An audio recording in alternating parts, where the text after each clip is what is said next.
Hello, everybody. Welcome to the Scumdogs Kennel. I'm your host, Chris Williams, and I have another great show planned for us. But while we wait for people to gather in the chat, as usual, I'll go off and show off some artwork from my own upcoming graphic novel, Scumdogs. Now, just a moment over here. Go off and there. Now we get that. Let's go off and see some artwork. Here is my Extreme 90s cover. This is one of 3 different variant covers for my graphic novel Scumdogs that you'll be able to back when it goes live. It's not live yet, folks, but I'm just getting it ready for you to go and back it as soon as I can. Scumdogs is a parody book. I parody cartoons that we all grew up with, cartoons that we all know and love. And this is where you'll see various characters that'll remind you of those cartoons that you know when you read my graphic novel. The Scumdogs themselves, the title characters, are supervillains out to take over the world. See, in the future, there's such a thing known as the Scumdog Sports. It's basically sporting events held with superhuman monsters as the athletes. See, they're called Scum and Dogs because, well, they're scum and dogs for trading in their humanity for superpowers for money. You know, they want fame and fortune, so they became superhumanly powerful. They do it through science or through some other more esoteric means, and they become monsters. Now, my 2 main characters are Death Mug and Buick Starpoon. They're arch enemies and they hate each other. Death Mug's the purple guy with the metal mask. He's a parody of various villains from 80s cartoons. He's an overbearing, arrogant bastard who wants to rule the world. He like Cobra Commander and Serpentor from G.I. Joe, he's got aspects of them. They're both villains from that show. Like Cobra Commander, he's got a metal mask. Like Serpentor, he's got gold on him. And, of course, he's purple, like the Shredder from Teenage Mutant Ninja Turtles. While his archenemy, Buick Starpoon, the guy with the pink pompadour hair, he's basically a G.I. Joe parody, mainly Duke from that show. Well, Duke from G.I. Joe. But he's also a parody of the space hero kind of characters as well, like Buzz Lightyear or Buck Rogers or Zap Brannigan, those kinds of characters, like Buck Rogers, as you know. Notice the uniform, yeah, but he's also a G.I. Joe parody. In fact, anyone on his team who wears a similar uniform to him is part of his team in the Space Forces, and they're all G.I. Joe parodies, which means they have a military specialty. Buick Starpoon's military specialty is that he's a captain. This guy over here with the mohawk in the space uniform over here, his name, yeah. As I was saying, this guy over here with the mohawk and that right over here, his name is Roadhog. His military specialty is that he's an army guy. He's an army guy and stuff like that, a parody of that. While this bald guy with a gun down here, his name is Beach Pounder. His military specialty is that he's a Marine, just another Marine. While this guy back here in the red uniform, driving that vehicle, his name is Blast Tank. His military specialty is that he's a heavy vehicle specialist. Otherwise, he's a tanker. Now, this is one of 3 different variant covers you'll be able to back when my Indiegogo goes live. So when it goes live, go and back it. Here's Girl Friday, another member of the Wild Rangers. That's the name of Buick Starpoon's team in the Space Forces. Girl Friday is the second in command to Buick Starpoon, and she hates his guts, and she hates the rest of.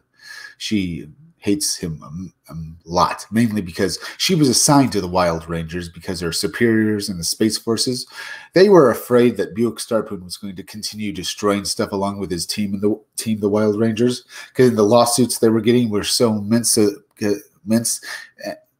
they couldn't take it anymore. I mean, they couldn't just fire the guy because, well, he does save the day and fight the Scumdogs and save the universe. It's just that he's just that he and his team are just highly destructive idiots. So they assigned Girl Friday there as a second command to basically babysit him and his team and basically rein them in and keep them from destroying anything important. And she hates her job because she thinks her career in the military is over because she's basically a glorified babysitter. That's Girl Friday. By the way, folks, hit that like button for me. It helps me fight the algorithm so more people can see my content. As well as please go hit that bell for me, as well as hit the part of the bell that gives you all future notifications for my future videos. As well as please share this video out on social media. Share it out on Twitter. Share it out on Facebook. Now we're going to look at Death Mug's henchmen, because in all 80s cartoons, well, the main villain of the show, he'd have henchmen and they'd do his bidding. These are Death Mug's henchmen. The blue guy with the top hat is Murder Mouth, and the pink guy down here is Sloppy. They're a parody of every henchman from an 80s cartoon, and they're just total idiots that destroy everything in sight, but they're going to be awesome. Come read about them when my go back my book when it goes live. Go back Scumdogs when it goes live on Indiegogo.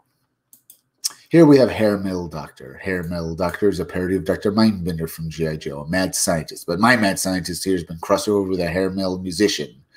Hair Metal Doctor is an awesome character. I thought it'd be awesome to have a villain who was a mad scientist and a hair metal musician. He thinks of all the mad gadgets and machines the Scumdogs use to try and take over the world. And here we have Miss Breasty Melons. She's basically a parody of the Baroness from G.I. Joe, but she's going to be far funnier than the Baroness ever was. So come read about her in my graphic novel when it goes live. Well, yeah, come back it when it goes live on Indiegogo. All right, that takes care of that. I think I'll exit out of these right now. For we look at scary stories and weird and horrible cryptids tonight. Just going to have some fun looking at horrible, scary stories, maybe ghosts and monsters, and maybe a few horror stories with cryptids. And what makes these very interesting is that there's these stories. Well, they all supposedly happened, or rather, they actually all happened. So that gives you something to look forward to while I'm telling you these stories and having some fun here. So let's go over here, making sure I'm still streaming. Hit that like button if you haven't yet, folks. It really helps me fight the algorithm. But first, before we look at all that, let's go over here to Indiegogo and look at see if there's any new Indiegogos up. I could take a few minutes and do this. We haven't looked at any Indiegogos really a lot for a while. Before we look at those stories, let's take a few minutes to do that. Young Rebels Teen Superhero Team. Not bad. Not bad. Night Bane. Okay. There's Sovereign Wolf. Has made 24,720. Not too bad there. All right. Testament graphic novel. There's Super Dragonfly. There's Fatal, has made $95,288. $95,000. Sour Century Book 1 Into the Eternal. What to look at first. So let me go over here first to make sure about getting that.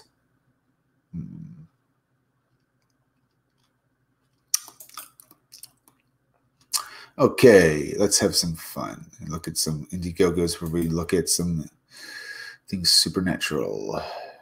Over here. Let me go back over here just a moment.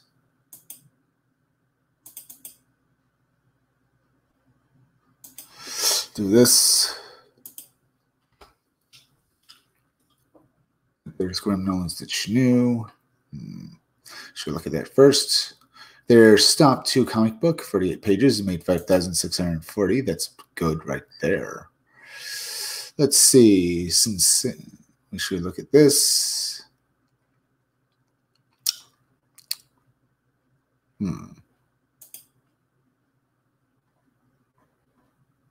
Not bad. Let me try that again.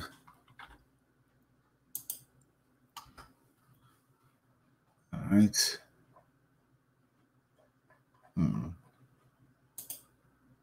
All right, let's see.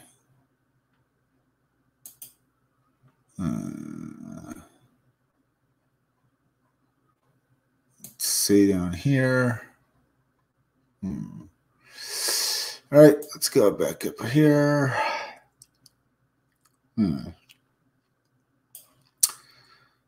Let's look at some new stuff. All right, let's go down here. I saw some other stuff.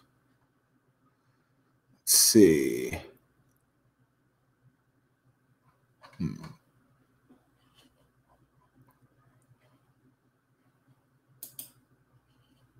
Let's look at these few books over here.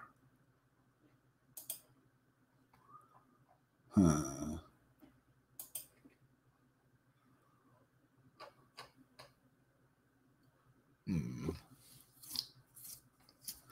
Let me look at this stuff over here. Look. This.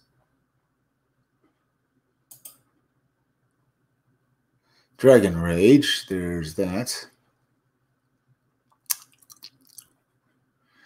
Let's take a look at that. Having looked at that. It's made 5,490. It's made well over what it was looking for. Let's see. As you know, this is a story about a girl who's basically has the power of transform into a dragon. She ends up fighting her father, who's working for this country because he's invading the country she's living in. So she has to stop him, or something pretty much like that. Looks pretty good. Let's see. Oh, here's artwork from inside. Yeah, this is a good-looking book.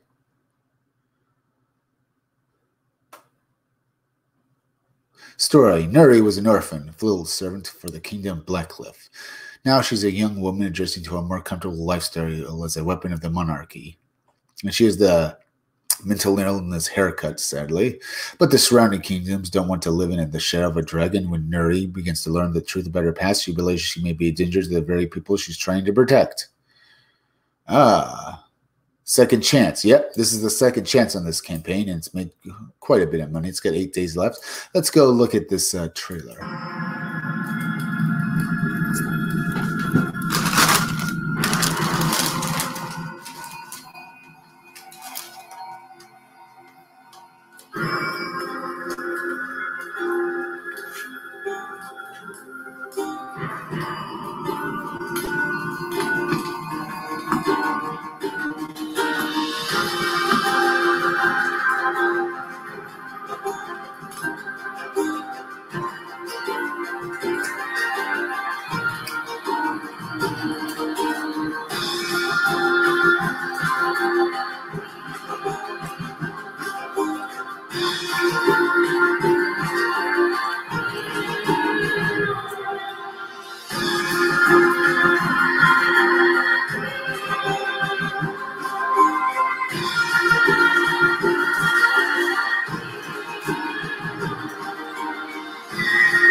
All right, that was fun.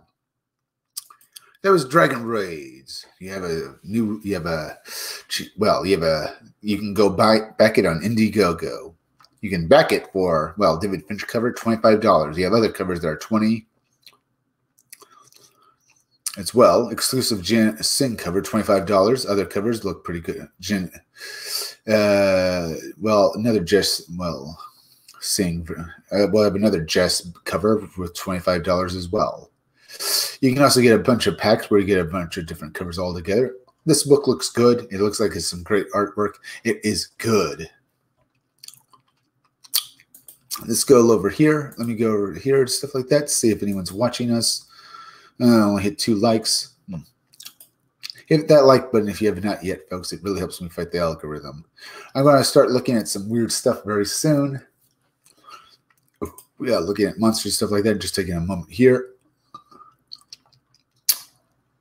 Thought I'd look at that real quick. There's Gunship Thunder Punch. It's got 27 hours left, so that's pretty good. Martian took her son. Now the woman's only hope is a convict, and this giant monster. Book Club Part 2 of the Gunship Thunder Punch graphic novel series is here, and the artwork in this book looks pretty good.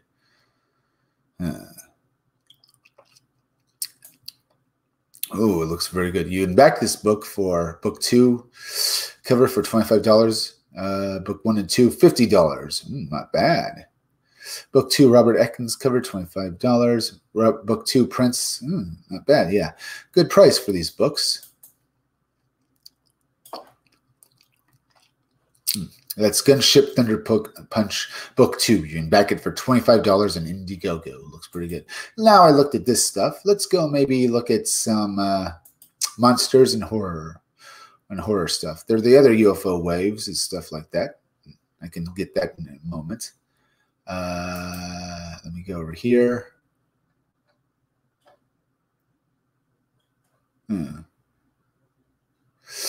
Yeah, there's this stuff over here, these fair folk. I can come back to that later. All right, let's see how we can get to this in a moment. All right. Most Americans living in haunted houses don't want to sell them. Magical, mysterious little folk of the United Kingdom. All right. Let's see what to look at. Let's go look at. There's something over here. Might have to. Here we are. That's the best witness case of modern times, the Bridgeport poltergeist. Should I look at this, folks? Maybe. The hauntings of and ghostly goings on at sea. Let's look at this one first. The hauntings of the UB-60 and ghostless goings on at sea. Submarines must be cramped and claustrophobic places at the best of times, and when those conditions are shared with an apparently ghostly apparition, they must surely intensify significantly. That would similarly be the case with an apparent haunting of the German submarine UB-65. What is perhaps particularly intriguing about the apparent haunting of the First World War German submarine boat is that it appears to be intertwining of truth, fact, and urban myth. The vessel existed beyond doubt, and there are the circumstances surrounding its sudden demise. Whether or not, though, the ghost of an officer who once served on the submarine continued to appear throughout its lifetime are as factual, at least to some, is open to debate. What's more, this incident is far from the only case of spooky happenings and ghostly goings-on taking place at sea. As well as there are many chilling accounts from the world's waters that are disturbing and unsettling. Indeed, life out on the open ocean, at least at times, appears to be more mysterious and silly than many of us might think. The alleged haunting of the UB boat here has been told in many ghost books and online articles over the years, and while some might debate the authenticity of the accounts, they are intriguing nevertheless and still of interest over 100 years later in paranormal researchers around the world. Jinxed from start? It would appear that the negative energy that would seemingly surround the UB-65 began almost as soon as the construction did in 1916. Only a week into the building of the vessel, disaster struck as a huge girder was being swung into place, which slipped from the chains holding it aloft. It crashed down to the ground, striking 2 workmen. One died instantly, while the other spent the last hour of his life under the crushing weight of the object before finally submitting to his injuries. Several weeks later, a second disaster unfolded, this time while working in the engine room. 3 workmen became trapped and eventually overcome by the fumes. By the time colleagues had gained entry, all 3 were dead. This string of unfortunate events would continue when the UB-65 went on her trial run. A work storm overtook the waters, causing one of the crewmen on the surface submarine to be washed overboard to a watery grave. Another test mission, this time for direct diving tests, saw the submarine develop a leak in one of the tanks. They were ultimately stranded below the water for just over 12 hours. When the UB-65 did manage to surface, and the weapons opened, the crew were lucky to be alive and not dead from suffocation. 2 of the crew later died from exposure to toxic fumes while sealed in the vessel. The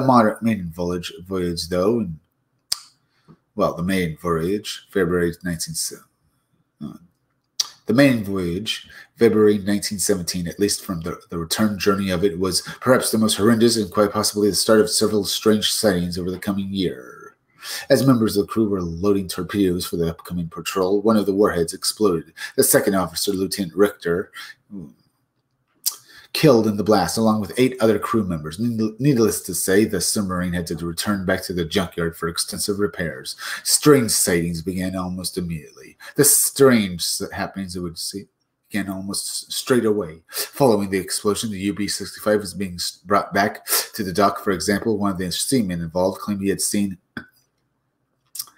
the recently killed second officer standing on the prow with his arms folded. In the days leading up to the UB-65 going back into the water, several sightings were and reported of Lieutenant Richter by the crew, according to one report in the book, The World's Greatest Ghosts, by Roger and Nigel Bundell. A crewman was so unnerved by what he had seen, he went crashing into the wardroom to inform the captain, who would question whether the crewman was drunk. When he responded that another crew member had also seen the dead officer walk up to the gangplank, the captain, along with several other officers, following the crewman to find the other witness, who was discovered cowering against the corner tower, visibly distressed. He would claim that he had seen the dead officer walk toward him before he stopped and stood with his arms full of the ghostly apparition, then simply disappeared. Another one of the crew, upcoming first patrol following repairs, named Peterson, claimed to have seen the dead second officer. He was seemingly so alarmed and unnerved. Well, second officer also. He was seemingly so alarmed and unnerved by the sighting that he deserted the submarine the day before she was due to set out to sea. The captain, not wanting his crew to become preoccupied with such tales, played down the incident and even sent a rumor through the crew that the whole thing had been a practical joke. However, the crew knew better. For the rest of the year, several signs were reported of Lieutenant Richter, and the respective crews were far from pleased to serve in the UB-65 and were often just distracted by apparent sightings of the ghost. It is true an account from January 1918 that the captain himself would witness, and it is there we will turn our attention to next. Its ghost, according to the account, one cold January evening, and during 18, while in the English Channel, lookout on the conning tower was taking one last look at the outside environment before the submarine dove beneath the waves. However, when he did so, he spied Peterson stood on the heaving deck below. All the hatches except the one on the conning tower, were firmly buttoned down into the position, making the lookout question not only who this strange man was, but how had he even got to the heaving deck in the first place. However, he decided he had to warn him. The submarine was about to dive, and he was in danger of being killed. However, just as he was about to call out, the mysterious man turned to face him. The lookout immediately recognized the man as the one-time second officer of the UB-65. He immediately called out to the captain, "It's the ghost." It's ghosts. When the captain arrived at the top of the conning tower moments later, he too saw the figure, who recognized him as Lieutenant Richter. Then, as both of the men looked on, the man simply melted away and disappeared. The men sealed the hatch on the conning tower, each amazed and shocked at what they had witnessed. However, this incident was far from the only one on board the UB-65. Sighting would continue into 1918.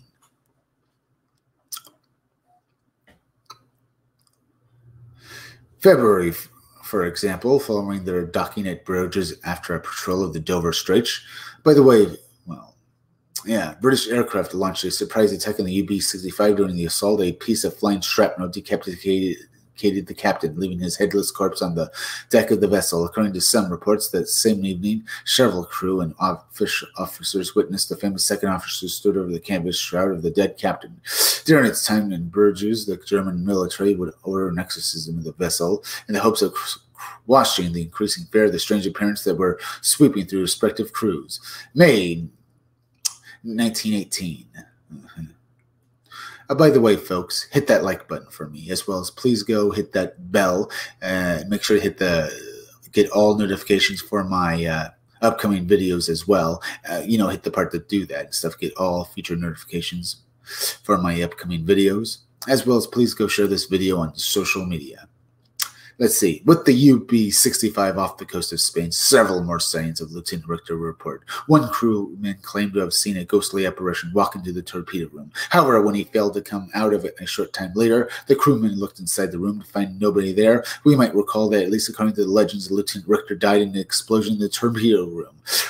Particularly grim account told by the previously mentioned Bohr and Blundell is that of a crewman who worked in the torpedo room, complaining that the spirit of Lieutenant Richter would not leave him alone. He would eventually go mad over the incidents and throw himself from the submarine into the icy waters.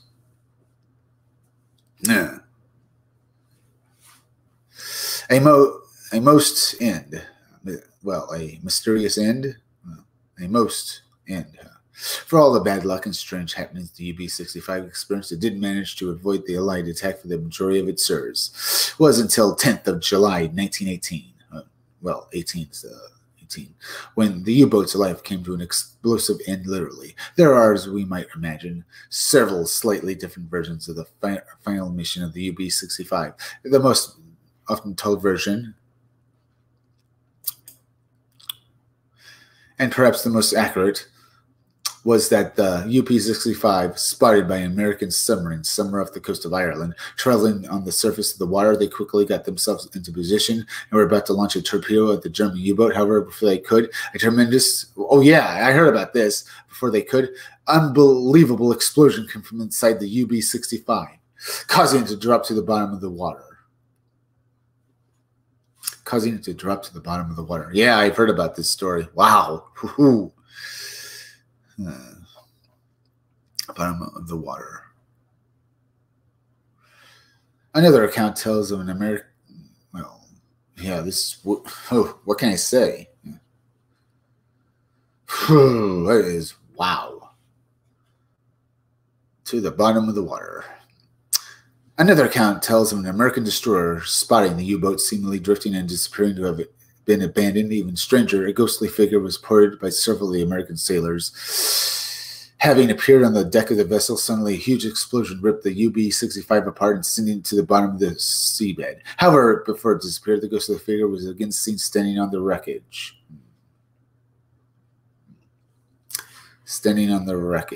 Regardless of which version is told, the sheer force and power of the explosion is something that many who witnessed it claimed there was something unnatural about it, particularly given the circumstances. The infamous in the German ranks second officer met his death incidentally following the sinking. The second officer was not seen again on any other vessel. We should note, however, there are plenty of explanations as to why the UB-65 explosion and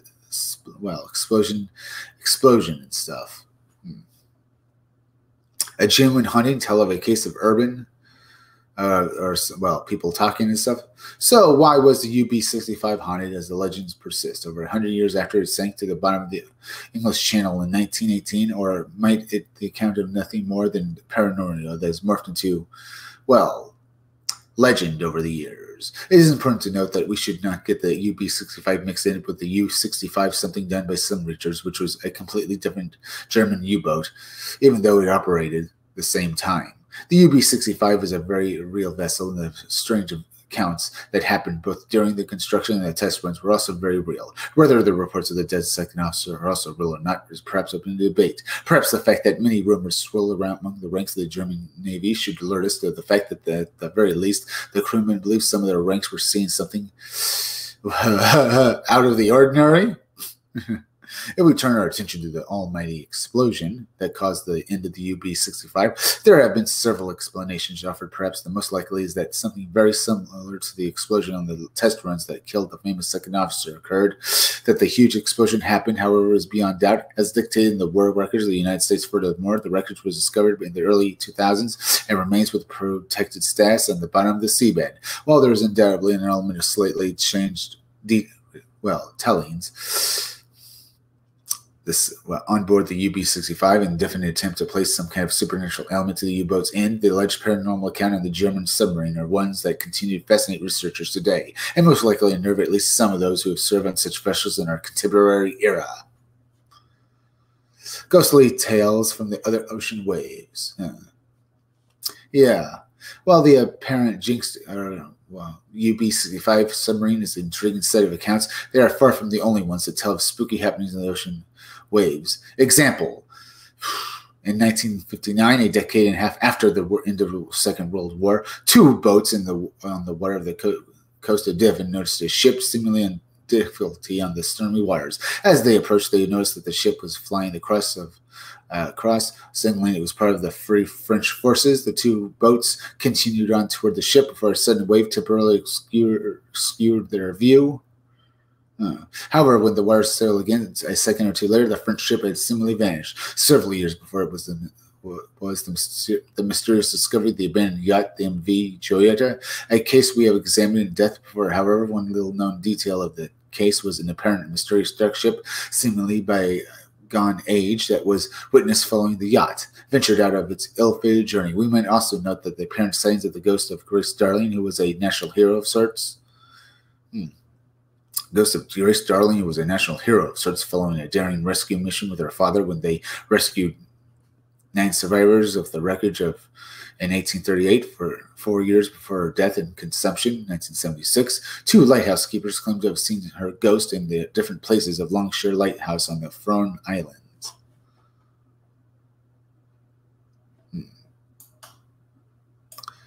There is also the case of the alleged phantom schooner, Lady Lovebond, which ran aground on the Goodwin Sands and ultimately sank on 13th February 1748. All those on board the wedding guests of Captain Simon Pale, his bride, were killed. Even more intriguing are the ghosts. The stories that the crash was a result of jealous rage of the first mate of Pale and his bride's relationship. Interestingly, the ship appeared every 50 years in the same spot. It met its watery end, each time with multiple witnesses. For 1948, however, on the 200th anniversary, the disaster of the mysterious ship failed to do so. Many wondered if the extremely poor visibility simply masked its presence. It is also often contemplated how many other aquatic disasters this region might be a result of the apparent phantom ship appearing out of nowhere on the waters of the southeastern coast of the United States. In short, there is an abundance of such tales of ghostly and strange activity connected to the waters of the world. Those stand out, some stand out from the rest. The mysterious tales of the Flying Dutchman. This story, huh? Perhaps one of the most famous allegedly haunted ships, the Flying Dutchman, a moniker bestowed on Dutch sailor Captain Hendrik Deakin, whose vessel went missing, presumably sank in 1641 on the way back from Far East Indies. Amsterdam, Van der Deakin had also taken the journey in order to obtain valuable commodities to be sold back in Holland. Such things as materials, dyes, and spices. Once they had cramped on as much of the merchandise into the ship as they could, they set sail back to Holland, going around the Cape of Good Hope in South Africa. However, shortly after doing so, a sudden violent storm rolled in, causing its crew to request they turn around. However, Captain Van der Deakin refused, ordering them to instead to press on to the storm. Yeah, oh wow. So what happened there? His ship sank? Maybe. I wonder what happens, huh? I know what really happens here and stuff like that. I'm just having some fun here. But you gotta wonder, I mean, what brought this curse upon this guy, as well as what brings this sort of thing on there? I mean, it's very weird to happen when you think about what happens at sea and with these ghostly ships, with people disappearing or people seeing things. It's all very interesting as well. It's all interesting and very, very fun to read about. I've said this before on all these stories. But let me think here. Do you think what could bring on these sorts of things, huh? I mean, what could bring these sorts of things? What makes them happen?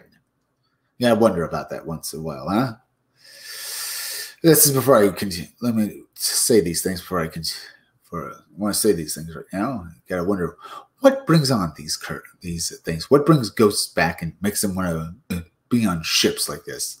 Was it that important to them, or are they trapped somehow? I mean, I'm trying to come up here with some good ideas, but I mean, all I can really say is it must be horrible, or do they enjoy being these things? Do they enjoy coming back and spooking people? And what's with the various things? Why didn't anyone else on that ship come back? I mean, it was just that Richter guy that came back on that U-boat. What about all the other people that died? You got to wonder about that as well. Was it really his ghost, or was it something else pretending to be his ghost? Let's get back to this story.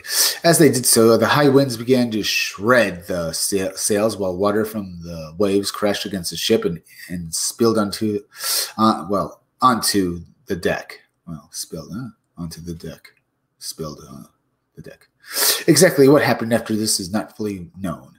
It is almost certain that the ship broke apart and sank. However, some versions tell of a mutiny that led to the captain to kill and toss one of his crewmates overboard in an attempt to restore order. Others state that the devil himself dared the captain to sail into the storm, bringing a curse on himself as he did so that he would roam the seas forever. Roam the seas forever. There have been recorded signs of the alleged mysterious back from the dead sailor and his ghost ship. On these signs were recorded 11th July 1881 by Prince George. The United Kingdom would soon become King George V.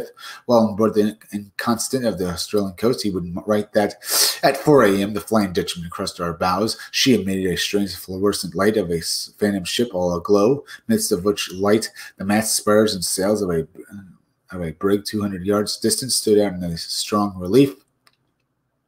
As she came up to the port bow where the officer watched from the bridge saw her as he did, the quarter-deck midshipman was sent forward at once to the forecastle, but in arriving there, no vestige nor any sign of whatever of any material ship, neither near or right away to the horizon, the night being clear and the sea calm. By the way, well, yeah, this wow. Let's get on with this. Just what Prince George, over a dozen other sailors, might have seen is perhaps open to interpretation. However, this account is but one of many of this seemingly phantom ships said to lead some boats into troubled waters or lead them drastically off course. Many of the sightings occurring around the Cape of Good Hope, thought rightly to be where one Dutch sailor and his crew met their end, and many of the sightings, relatively speaking, are, well, more current times. In 1939, example, over 100 sunbathers and beachgoers, Gilson Beach suddenly saw a flying rig ship, much like the Flying Dutchman, that came sailing across the bay. Even though there was no wind to speak of, its sails appeared full. Shocked crowds looked at the ship, made its way out to sea. Then, however, it simply vanished right before their eyes. Only 3 years later, in 1942, Cape Town residents were relaxing on their rooftops and stuff like that. Suddenly rooftop porches. They suddenly saw a ship hundreds of years old heading toward Table Bay. They continued to watch it for almost a quarter of an hour before it disappeared behind another island. Further legends state that should a person catch sight of the Flying Dutchman, they will be immediately cursed and should expect to die a terrible and agonizing death shortly thereafter. If we recall the signs recorded by Prince George, A1 is also recorded that later that day, the crew member who first spotted the strange ship fell from the mast top and died as a result. Only several weeks later, the admiral of the fleet also died suddenly. Just short video below. All right, let's look at this. What happened aboard the Oregon, aboard the Maiden? All right, without a doubt, one of the strangest and most unnerving. Well, what happened on board this ship, huh? Without a doubt, one of the strangest and most unnerving accounts of strange going on at sea is the Dutch ship SS Orang Maiden. And like the accounts of the UB-65, there appears to be a mixture of truth and urban legend. According to the account, at some point in February 1948, several vessels in and around the Straits of Malacca near the Dutch East Indies, modern Indonesia, picking up distress signals from the Dutch vessel in Morse code. We float, all officers, including the captain, dead in a chart room, and on the bridge, probably whole of the crew dead. Several moments later, another message was picked up. It simply said, "I die." Some sources claim it said, "Now I am close to death." One of the ships, the Silver Star, made its way toward the destination of the Dutch boat.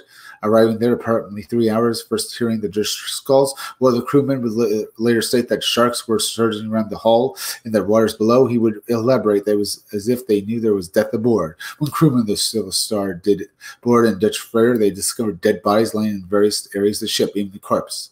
Oh yeah, I heard about this thing. A bunch of people died suddenly on the ship for no reason.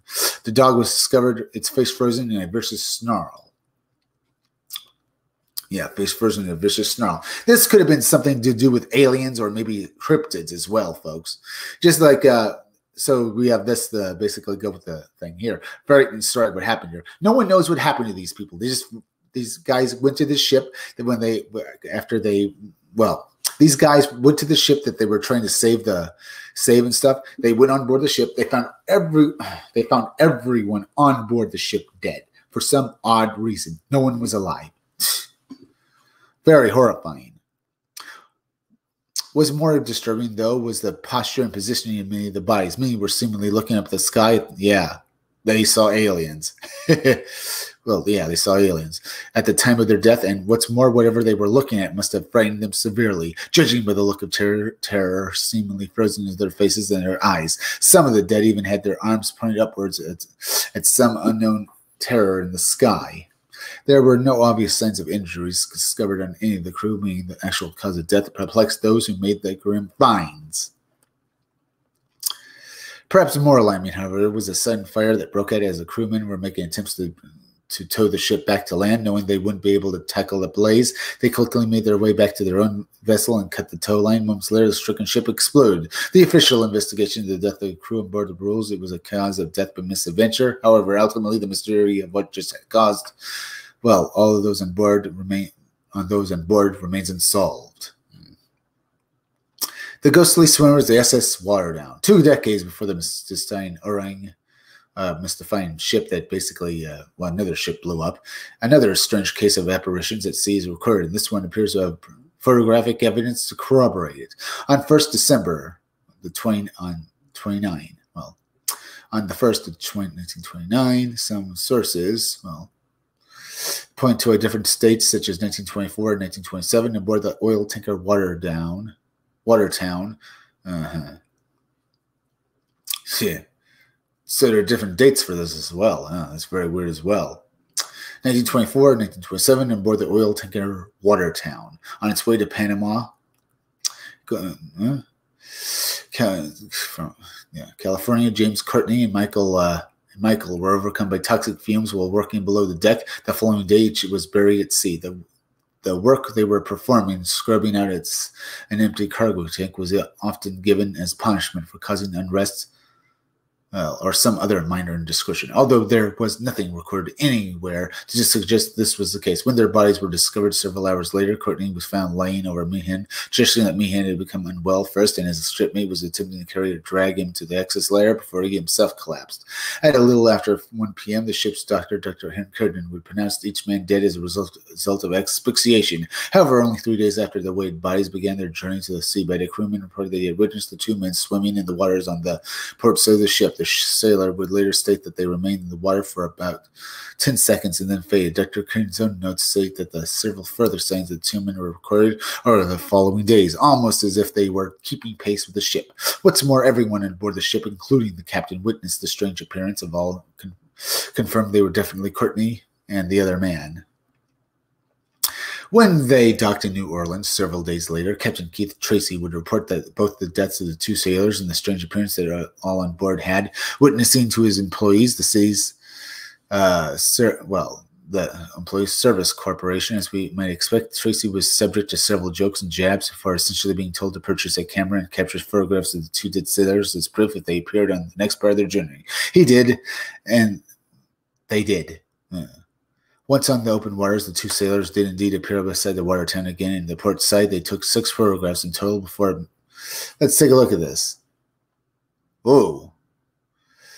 Before packing the camera away so he could have the photographs developed once they docked in New York, the signs of the 2 dead men continued throughout much of the journey. However, they would begin to become less and less often until they seemingly stopped altogether. When they did, finally arrive in New York, Tracy would immediately take the pictures. Well, the pictures would be developed, much to his dismay. The first 5 pictures showed nothing but the form and waves of the sea. The 6th one, though, clearly showed 2 men's heads sticking out of the water. The pictures were investigated for attempts at a hoax, but they passed all such tests, and the pictures were declared genuine and authentic. You can see that picture below.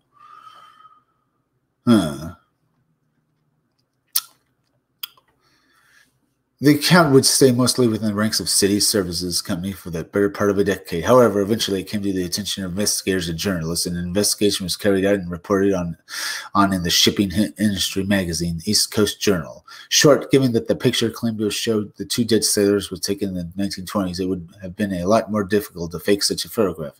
It could very well be one of those rare pictures that really does show there is some kind of existence other side. Although it isn't on the high seas, an apparent spirit of a distressed woman is said to haunt the Mississippi River, at least the part that runs through Vicksburg, Mississippi. The first recorded case of such activity occurred in 28th May 1875. 28th, May. When around 50 students who were panicking on the riverbank suddenly heard the sounds of a woman screaming, they would report that the incident of the police, who after performing a search of the surrounding area claimed the screams must have been some kind of prank. Since that afternoon, though, multiple reports have been made of a woman's screams coming from the area. Furthermore, many of the reports claim the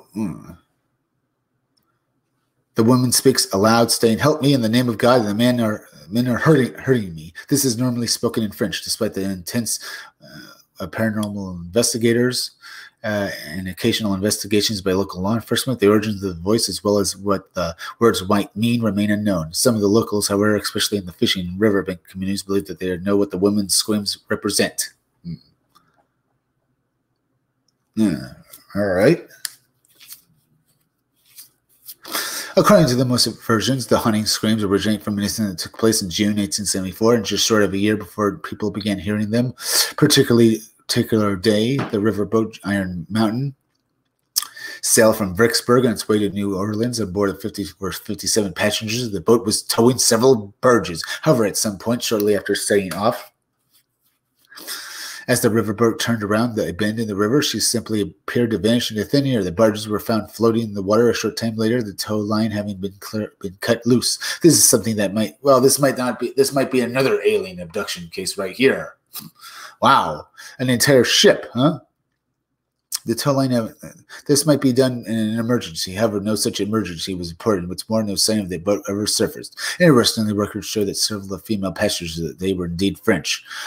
As to what happened to those on board, many researchers suggest they could have fallen victim to pirates who roamed the Mississippi in the years following the carnage of the Civil War. There certainly would have been a bounty of products and money on the boat. Might these have been the men who the distressed and chilling voice referred? What makes the world's waters mysterious? Well, why, huh? If property can be haunted, then it would appear that much can be said for a boat or submarine, essentially any structure of any kind, perhaps particularly UB-65 case. The sheer number of negative energies caused by the deaths during its construction may be set the perfect conditions. Confines of the submarine for the ghost of the second officer remain on board, continue to appear, members of the crew. We may also consider that large chunks of the water remain unexplored. Well, yeah. Might some unknown element or force of nature that resides there be responsible for the many strange and, resides there might be responsible for many of the strange and chilling tales of not only disappearing boats or ships, but of such vessels from bygone age reappearing out of nowhere, something caused in crashes of boats in our modern world. Or perhaps the majority of such accounts are a twisting of genuine horrific events. Remember myths and legends? Well, as they have been retold over the decades and centuries in the absence of obvious logical explanations. For example, a collective human mind often turns to speculation, which is no bad thing. Which is not a bad thing, and like that, whatever the let me go there. Whatever the reason for the plethora of strange tales on the oceans, seas, and rivers of the world, they look set to continue happening as well as continuing to fascinate and perplex researchers of the foreseeable future. Huh? Yeah. Very entertaining as well. Now, let's go over here. How long have I been live streaming? 48 minutes. Bianca the Zombies. Aloha, dude. Aloha, Bianca Fights the Zombies. Thank you for coming in here. Feel free to hit that like button, as well as please go hit that bell, as well as please, if you have not yet, as well as hit the part of the bell that will give you all future notifications. As well as please go share this video on Twitter and Facebook. Let's go and have some more fun, huh? Look at these ghost stories right over there. Now, maybe we'll look at some horrific monsters. Let's try ghosts. Oh, maybe cryptids. I did say I was going to look at horrible cryptids tonight. maybe try that again.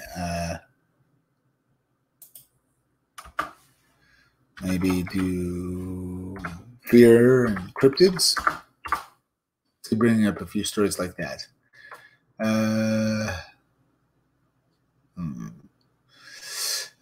We got a few minutes left, folks.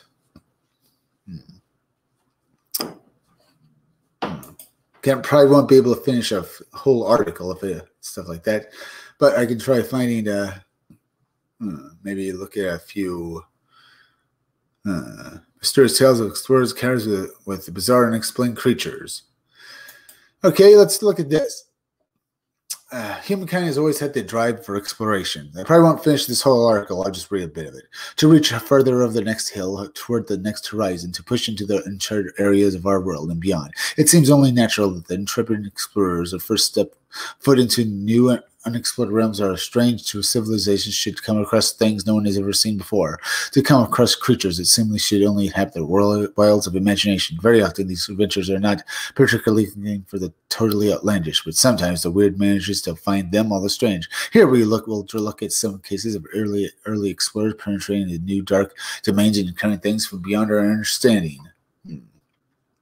Going back to the year 1882, we have a curious discovery that was alleged made out in the wilds of Australia. Explored naturalist Henry James McCurry, who was at the time exploring the vast uncharted wilderness of the coast between Bateman's Bay, Ulladulla, New South Wales. He would write that he had, during this journey, come across a peculiar man-like beast, its presence alerted by a sudden flight of small birds from the bush, and McCurry peered through the trees. He would claim to have seen something unlike anything ever seen before. Sane, really.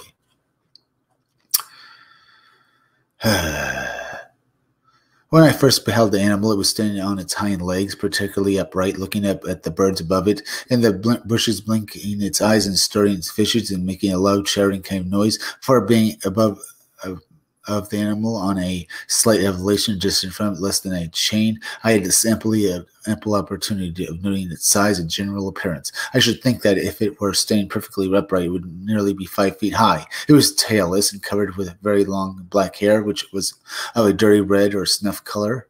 Well, snuff, huh? About the throat and breast. Its eyes, which were small and restless, were partially hidden by matted hair that covered its head. The length of the forelegs of arms seemed to be striking out of proportion with the rest of the body, but in all other aspects, its build seemed to be fairly proportional. It would probably weigh about something, or on the whole, it was at most uncouth and repulsive-looking creature, and evidently possessed a prodigious strength, and one which I should not care to come to close quarters with. Having sufficiently satisfied my curiosity, I threw a stone at the animal, whereupon it immediately rushed off, followed by the birds, and disappeared in a ravine which was close at hand. McCurry would then get back to civilization, try to convince the Australian Museum to mount a search for the creature, but he met with little success, and this was mostly scoffed at. He was offered a large sum of money if he were able to bring the creature in alive, but he was never able to do so. He may have not been so crazy after all, because his is among the first signs of by outsiders of what would become known as the Yowie. Australia's own version of Bigfoot. In the years after McCurry's encounter, signs of the strange creature in the same vicinity would begin to pour in right up to the present day. In fact, he would later further lament the decision of the museum to not follow up on any of this, at one point writing, The position taken by the curator of the museum is absolutely untenable. There are indigenous apes in this colony. They have been frequently seen in Budawong Mountains and Jarrah Mountains and Erigakamba and Bateman's Bay and Mount McDonald and on the Coe Ford Road between Mandale and Grifton. Apes were known to the Aborigines of this colony and were traded by them. Long before the museum was founded in Australia, a white man crossed the Murray, and that one was actually captured and killed near Birchwood within the memory of persons still living.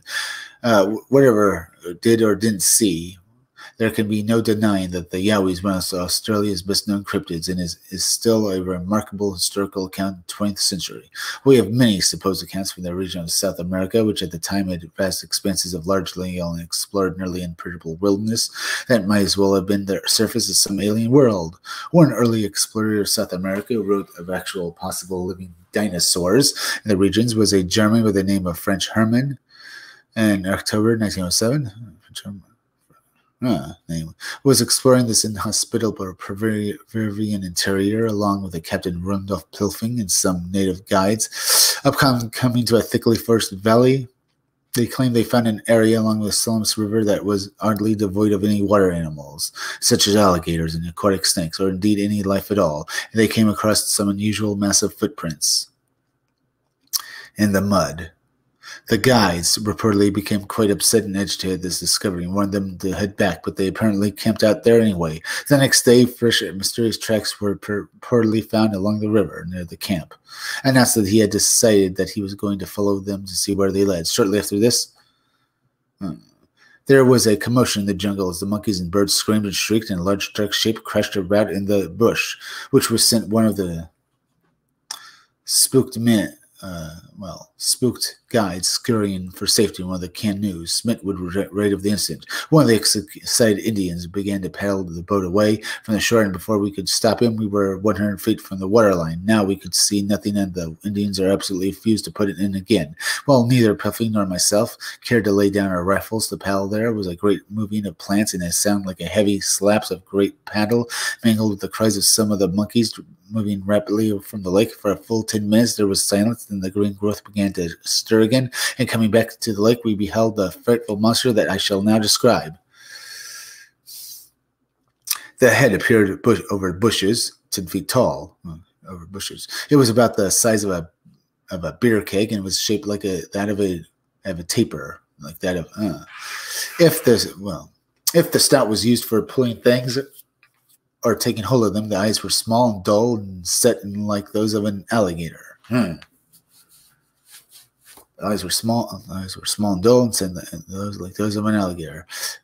The half-dried mud, we could see that the neck, which was very much snake-like, only thicker in proportion, was rough-knotted like an alligator's side rather than his back. Evidently, the animal saw nothing odd in us if he noticed us, and advanced till he was no more than 150 feet away. We could see the part of the body, which I should judge to have been 8 or 9 feet thick at the shoulders, if that word may be used, since there were no forelegs, only some great heavy clawed flippers. The surface was like that of the neck. It is all rather dramatic and harrowing enough, to be sure, but apparently again, even more when Pilfing ripped his rifle up and took a shot at it. It seems humans are wont to do when facing the unknown, which apparently merely ricocheted off its burning head. Schmidt also fired at it, and this time it hit in the base of the neck, which also seemed to have little effect. According to Schmidt's account, they then began unloading the weapons in the massive creature in unison, which sent it fleeing into the muddy water. Schmidt would say what happened next. As quickly as we could fire, we pumped several shots into it, and I believe all struck they seemed to annoy the creature, but not to work any injury. Suddenly it plunged forward in a silly, clumsy fashion. The Indians nearly upset the dugout, getting away, and both Pilfing and I missed the sight. Entered the water. I was very anxious to see if its hind legs, if it had any. I looked again, only in time to see the last of it leave the land. A heavy, blunt tail with roughly horny lumps. The head was visible still, though the body was hidden by the splash from the instance opportunity. I should say the creature was 35 feet long, with at least 12 of this devoted to a head and neck. In 3 seconds, there was nothing to be seen except the waves of the muddy water. The movements of the waterside growth, and a monkey with its hind parts useless, hauling himself up a tree top as the Indians padded frantically away. I put a bullet through the poor thing to let it out of its misery. We had not gone 100 yards before Pilfing called to me and pointed to the right before the waters of an eighth of a mile away appeared the head of a neck of the monster. It must have dived in again and gone right after us. After a few seconds of gaze, it began to swim toward us, and as our bullets seemed to have no effect, we took flight in earnest. Losing sight of it behind an island, we did not pick it up again, and were just as well pleased. It's certainly a very spectacular account, made all the weird by us. It appears within otherwise a rather nondescript and even dull account of the expedition. That is all rather credible and ordinary, but for the most part it has been suggested that perhaps this report was an addition slipped in and later.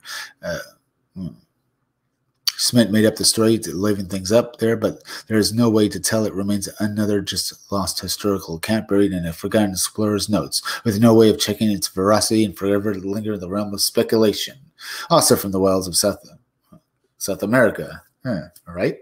That was interesting right there. Basically end this stream on a note. We looked at monsters, cryptids, and stuff like that, and had some fun tonight, folks. Thank you all for joining me. I'll be back again tomorrow. Remember, please go and subscribe to my YouTube channel. Read comics that are bad for you, okay?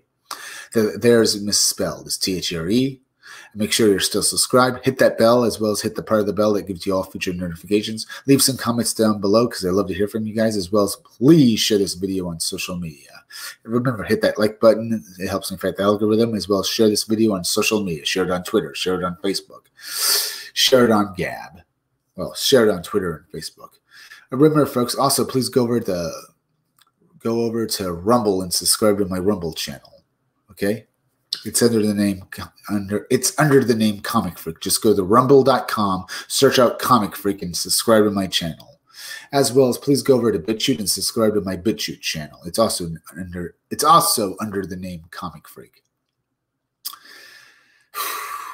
And remember, folks, go over and subscribe to Stitch Together Picks. It's a YouTube channel that deserves far more subscribers. It deserves far more subscribers. You're going to love his reviews of movies. They are great.